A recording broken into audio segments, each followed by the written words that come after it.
Hey lovely people, good to see you again. I'm the book guy. Today we're going to talk about the Earthsea cycle by the amazing Ursula Le Guin. This is a surprisingly old series. I often forget the very first book was published 55 years ago. This actually means that Earthsea has had a massive influence on all of the fantasy that has come since then. I would argue that it's just as influential as The Lord of the Rings, if not more so. Why would you say something so controversial yet so brave? Booyah. Now the question is, do you want to read it?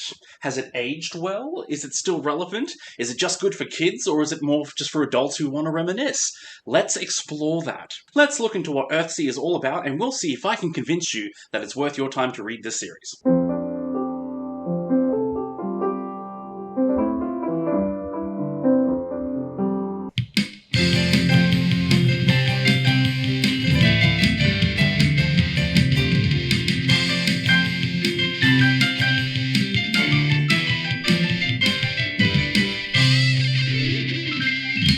So Earthsea is a massive archipelago of islands. So we're not talking about a collection of like 4 or 5 islands, we're talking hundreds. Most of this world is ocean. The largest landmass is actually only a few hundred miles across. And there are dragons, because they're awesome. Now, on page 1 of the very first book, we are told that the greatest wizard Earthsea has ever seen, and the greatest voyager, was a man named Sparrowhawk. And this is a story before he came to fame and glory.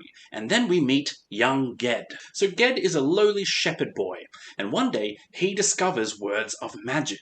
So in Earthsea, magic comes from certain words, from knowing the true names of people and things. So Ged ends up at the wizard school, Roke, and that's where he quickly learns he is unusually gifted. So Ged has a knack for finding the true name for things, and he can command those names with unusual proficiency. Yet all this power has made Ged impatient, reckless, overconfident.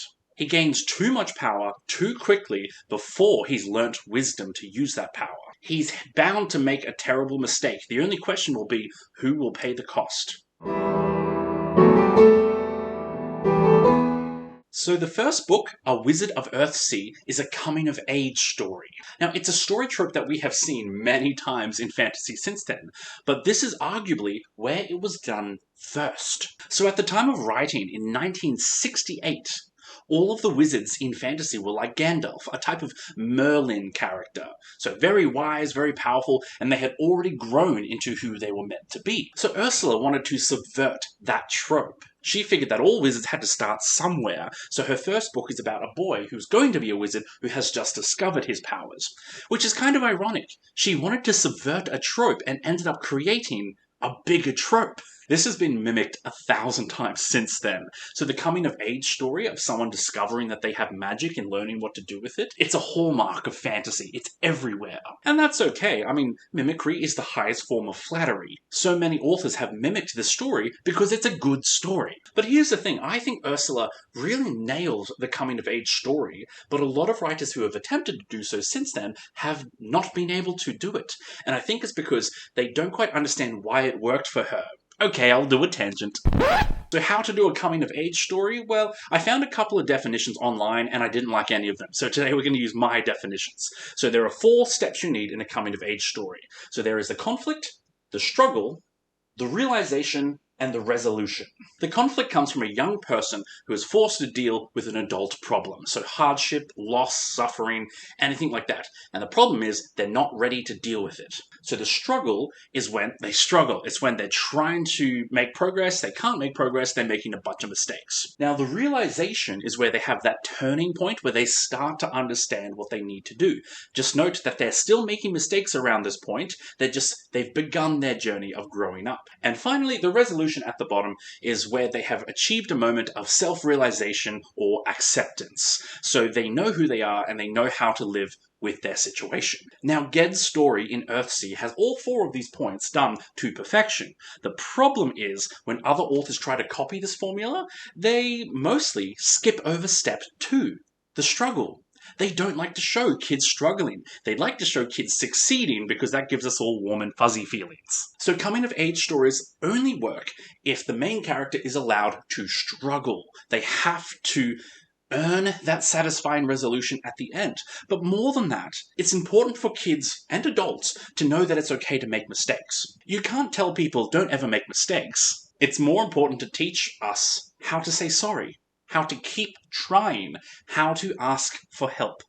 It is possible to commit no mistakes and still lose. That is not a weakness. That is life. But then again, adult authors condescending to a child audience is a completely separate, larger problem. Anyway, so this is why I said at the start that Earthsea might be more influential than The Lord of the Rings, because the coming-of-age trope is just everywhere. Most fantasy books will have a character who's learning their own identity, learning their new powers, or trying to find their place within a fantasy world. It's so common, it's almost expected at this point, and that is because of Ursula Le Guin. Though I'm sure you're all going to have a great time arguing about Earthsea versus Lord of the Rings. Now, I do want to talk about the individual plot lines for the later books in the series, but before I do that, I want to give a bit of real-world context for this series. So the first book, A Wizard of Earthsea, was published in 1968. The next two books were The Tombs of Atuan, which was published in 1971, and The Farthest Shore, which was published in 1972. So these three books were originally called the Earthsea Trilogy, and they're all very similar in style and content. However, it was nearly 20 years later when Ursula published what she called the final Earthsea novel, Tihanu, in 1990. However, this final novel actually sparked a lot of interest in Earthsea in the next generation, and even at this point there was still something missing in the story. So 10 years later from that, in 2001, Ursula published two more books, and that is the short story collection and the final novel, The Other Wind, which is a big, epic, satisfying conclusion to the series. So because of this weird time jump in the writing of Earthsea books, a lot of fans refer to it as Earthsea Trilogy 1 and Trilogy 2. And I fully encourage you to think of it that way, because there is a pretty significant difference between the two eras, and yet each era is quite similar to itself. Now, I just want to clarify that before we jump into the plot lines of each book. So looking at that Trilogy 1 that was written in the 60s and 70s, the first book is that coming-of-age story of Ged's that we talked about earlier. Book 2 is about a young girl called Tena. So she was born on the same day that the High Priestess died. So she is considered the reincarnation of the High Priestess. So she was chosen from birth to fulfill this religious ceremonial role in her for her country. She has great power and status, but she's also kind of a slave to her own duty. Yet she starts to question everything when she meets a certain wizard. As you might have guessed already, Book 2 is another coming-of-age story, but it's very different to the first one. And I won't give spoilers, but let me just put it this way.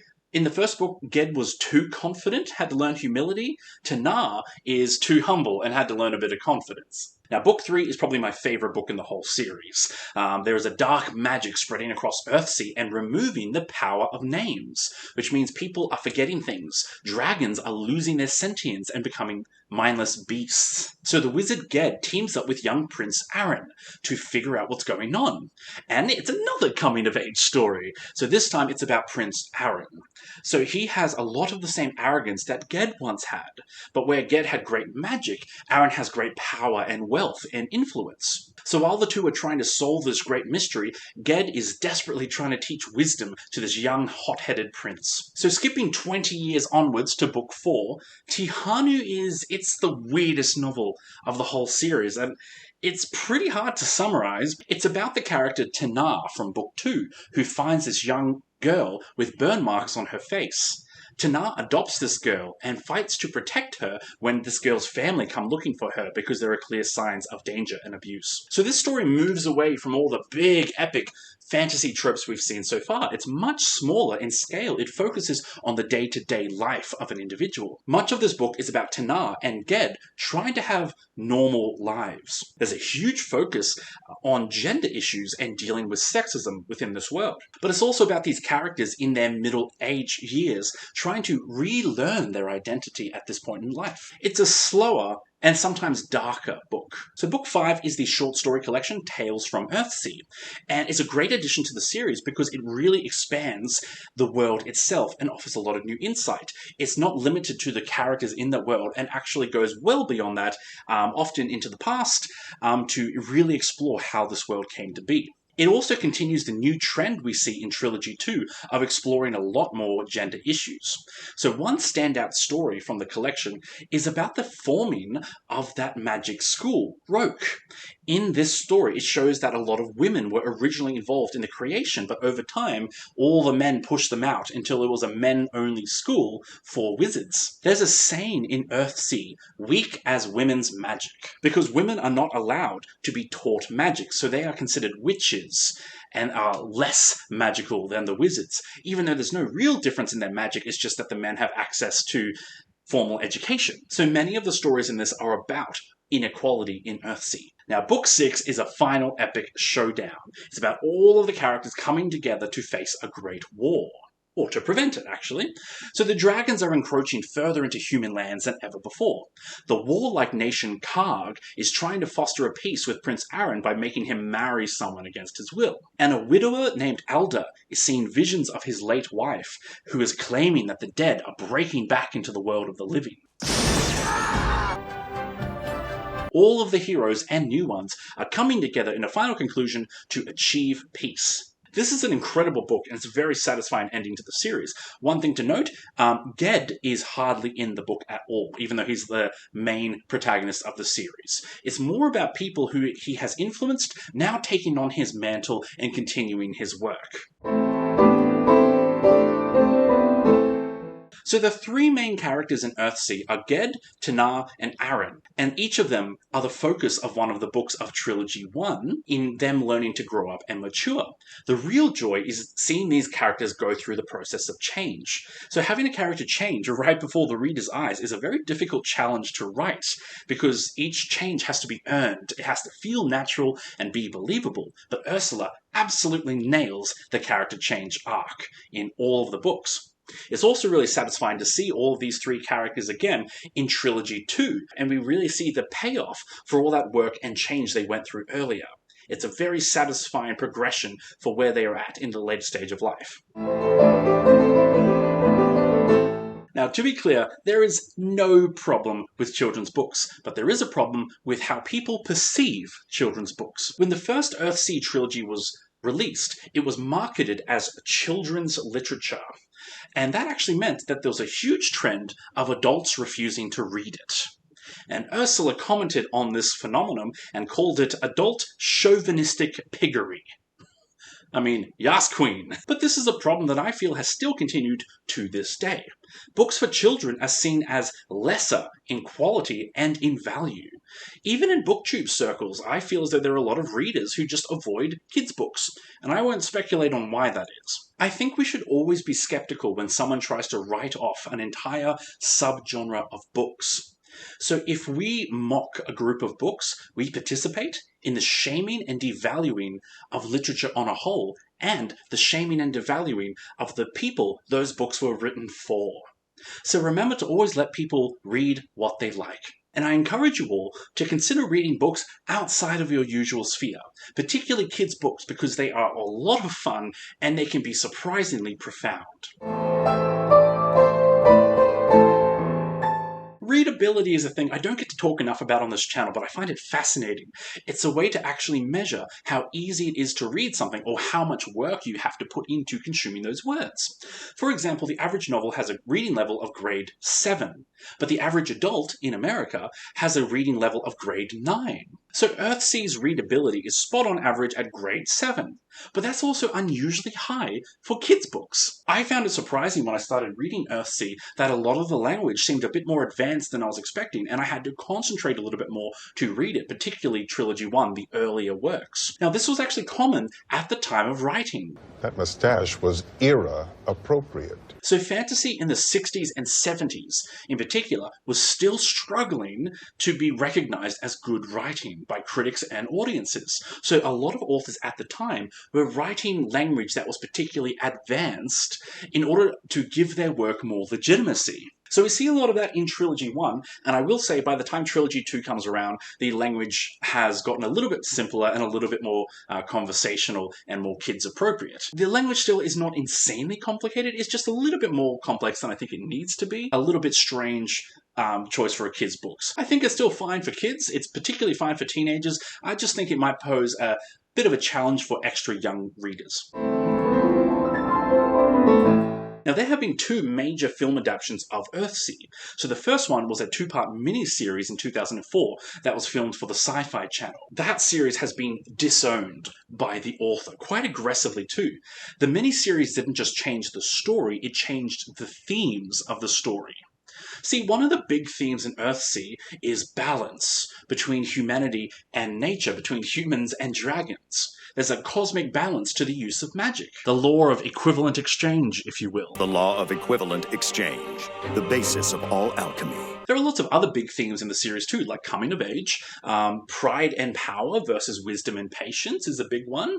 But the mini-series in particular threw all of those themes out the window and made it all about swords and magic and dragons, and just kind of became a generic genre fantasy, completely undermining the point of the story. The second big adaptation was 2007 Studio Ghibli film Tales from Earthsea. Now, Ursula did say she was very disappointed with how much they changed the story, but she also conceded it was a good film. I believe her wording was something to the effect of, "It's not my story, but it's a good story." However, both adaptations have a lot of whitewashing. That leads us to... So here's an interesting detail of Earthsea. The majority of characters are black. There was, and still is, a tendency in fantasy to whitewash. And that's just a term that means make everyone white. Ursula very deliberately made the main areas of Earthsea filled with black people. And in fact, the warish Karg nation that's always attacking was very deliberately described as white people. So Ursula wanted to reverse how races are often depicted in fantasy, where one is civilized and the other is savage. So she expressed a lot of disappointment with the whitewashing of the films when everyone's meant to be black. Earthsea is always meant to be filled with people of colour. Now, in regards to gender, the very first book is very male-dominated, and I think Ursula was aware of that shortcoming right from the start. She very deliberately made book 2 very female-dominated in a similar way. Then all of Trilogy 2 deals quite heavily with themes of sexism. I like to think that the first trilogy was her writing a read between the lines patriarchal world, and then when people didn't get it, she's like, "That's it! I'm going to be heavy-handed about it, so you definitely get it this time." Finally, there is absolutely no LGBT in Earthsea. I did research this pretty hard. I could find a lot of people shipping certain characters, but nothing officially canon. Now, this is a weird thing, because Ursula, in all of her other works and in life, was very outspoken about LGBT rights. Many of her books have openly queer characters, there are gender-swapping characters, but there's just none of that in Earthsea. So remember, people have always been particularly resistant to having LGBT in stuff for kids. It's something we see changing more and more often now, but especially at the time of writing Earthsea, I think there was just too much opposition to include any LGBT characters. Okay, so this is a children's series, so you don't need much of a content warning for sex and violence, but there are still a lot of mature themes, particularly in Trilogy 2. There's a big look at slavery and human trafficking, particularly in Book 3, and there's even a scene of someone being abducted and prepared to being sold onwards. As I have mentioned, there are a lot of gender issues that get discussed in Earthsea regarding female societal oppression. It can make us uncomfortable, but that's kind of the point. And there's a theme of abusive families and abusive institutions, particularly in books 2 and 4. Though with that, there is a big focus on how to escape those situations and how to reclaim your identity. It is positive, but still a little tough and confronting. Is the ending worth it? Yes, absolutely. The ending for the series is fantastic. You should read every single book because it's all worth it. That's all I need to say about that. Enough said. How much should you try? So book 1 is in many ways still one of the better books in the series, so it's good from the beginning. I did personally feel that book 3 was my favourite, and the book 6, the finale, was just as much a favorite, if that makes sense. So if you read book 1, you'll see very quickly why people have been reading Earthsea for over 50 years, because it is just a great story. And that's everything! That's all I had to say. Hopefully you now know if Earthsea is the right series for you. Quick announcement, next week I'm doing the Dark Tower series by Stephen King, and afterwards I'm planning to do an entire monthly theme of Sci-Fi September. This is really exciting for me. I'm going to try monthly themes. If it's really popular and really helps the channel, I'll start doing monthly themes for different topics, which is really exciting. But I hope you'll keep an eye out. I'm going to put up a poll on my YouTube wall later this week of a couple of sci-fi series. I hope you will vote on that and help me pick which ones we're going to do for September. We're going to try and do 5, so 1 every Friday. It's a lot of work, but I'm excited. So please subscribe if you want to see more exciting introductions to different book series. I've got so many more I want to keep doing. Tell me your thoughts on Earthsea below, and as always, you can support the channel through our shop, Rainbow Space Unicorn, for shamelessly cute and geeky merch, including laptop bags shaped like books, which are just the coolest thing. So, thanks again for watching. I'll see you next week, and I hope you enjoy a good book today. Bye! Get out of it. Just start your own channel.